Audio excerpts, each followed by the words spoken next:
SZT-42, closing the novel with a side thread. The story has led us down a long road.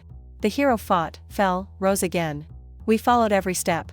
We waited for the climax, the moment of truth, the final word that would set everything in place. And then, it doesn't arrive. The tale turns a corner and ends elsewhere.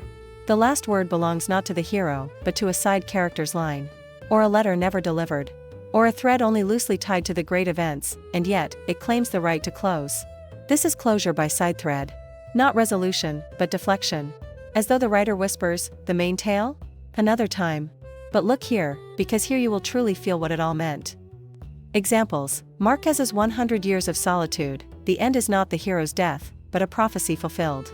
Ishigiro's Never Let Me Go. The hush of a system's cruelty becomes the closing echo.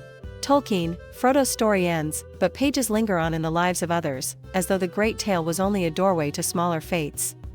How it works: the tension of the main plot suddenly shifts. The reader feels the absence, the end was not where expected. It can disappoint, but it can also enlighten, showing that a story does not end at one point, but disperses into small details. The side thread becomes resonance, a faint, lingering tone. Misuse: if the side thread is alien, unprepared, the reader feels tricked. If the shift is too sudden, the closure feels broken, not bridged. The side thread must harmonize with the main tone, even if it moves elsewhere. Inverse versions: the whole book is a side thread, and only at the end do we see the real story would begin beyond it. Or the side thread seemed main all along, and only later is revealed as shadow.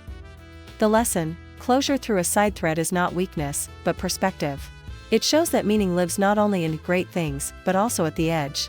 And sometimes, the true catharsis lies in the background, in a moment that seemed secondary all along. SZT-42 vs. A, ending with a new side thread.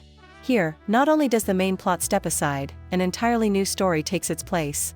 New characters, new setting, as if the book, in its final breath, became another book. And yet this brief, foreign thread plays the last chord. The main story is left frozen, at the brink of decision, on the cusp of tragedy, or simply unfinished. This is kin to the trope of incompleteness, SZT-89, but here the form still closes, because the new thread provides a frame, even if the essential questions remain open.